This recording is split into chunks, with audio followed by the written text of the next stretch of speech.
relative à la Tunisie. En Algérie, on est dans un autre cas d'espèce. Pour illustrer le propos, je raconterai deux histoires. La première, c'est que la compagnie chinoise, la CSEC, qui construit la grande mosquée d'Alger, chantier de 10 milliards de dollars, a envoyé 450 000 dollars d'aide à l'Algérie médicale. Et où est allée cette aide? Directement à l'hôpital militaire d'Alger, à Ain Naja. Donc ces messieurs, en haut lieu, s'occupent de leur santé et se fichent du reste. Deuxièmement, il y a eu quelque chose de parfaitement abject la semaine dernière, c'est qu'un avocat qui était emprisonné au titre du Hirak, maître Karim Tabou, a été libéré. Et puis dès qu'il a été libéré, on l'a réarrêté sous un autre prétexte, sous ordre d'en haut, et il a fait une hémiplégie. Et donc, il est dans un état de paralysie. C'est absolument incroyable à quel point, puisque les trois quarts des Algériens n'ont pas voté pour lui, maintenant manifeste une incompétence, un mépris de la population qui est très frappant. Je voudrais revenir sur vos propos sur la Chine. On le sait, donc la Chine est en train d'aider notamment les Algériens. La Chine peut-elle se servir de cette crise sanitaire dont elle est sortie pour développer son implantation sur le sol africain ? La Chine est déjà très présente en Algérie, a des contrats très importants et était très liée à Saïd Bouteflika. Mais ce qui est frappant, c'est que ce n'est pas l'aide de la Chine aux Algériens, c'est l'aide d'une compagnie chinoise qui a gagné énormément d'argent en Algérie à l'hôpital militaire d'Alger qui est réservé aux officiers supérieurs. Donc il ne faut pas parler de l'aide de la Chine aux Algériens. C'est insulter le peuple algérien. L'aide des Chinois aussi fait partie de leur propagande.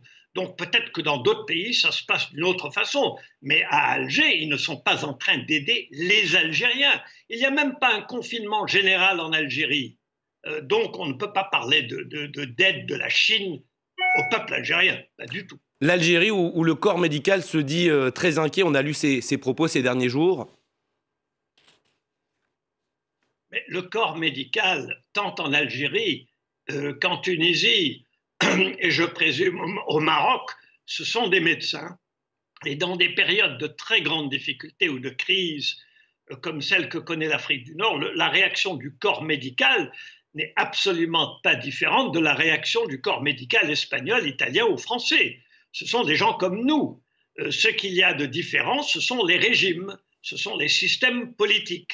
Or, en Tunisie, le système politique est peut-être bancal, il est peut-être affaibli par toutes les argumentations, la faiblesse économique depuis quelques années. Néanmoins, le Premier ministre fait un discours il y a 10 jours où il annonce la couleur, il prend des mesures. Ils ont fait par exemple une erreur il y a quelques jours, ils ont fermé les marchés de gros. Et puis ils se sont rendus compte qu'en fermant les marchés de gros, ça perturbait la distribution des fruits et légumes et poissons, etc. Et donc les queues étaient encore plus longues que d'habitude. Donc ils sont revenus sur leur décision et ils ont décidé de réouvrir les marchés de gros. Donc on peut critiquer le gouvernement, mais au fond le gouvernement fait ce qu'il peut. Tel n'est pas le cas à Alger, où le ministre des Habous a dit il y a une quinzaine de jours que le Hirak, le mouvement populaire, était affecté par l'étranger, façon de dire qu'il y avait quasiment un virus, ou que le ministre du Commerce se balade dans les marchés d'Alger il y a 2 semaines en vérifiant le prix des pommes de terre lui-même. Alors on est dans une situation complètement grotesque où il n'y a ni gouvernement, ni État, en tout cas pour la majorité des Algériens. C'est ce que les Algériens retiendront de cet épisode. Merci pour votre éclairage, Francis Guillet, sur France 24.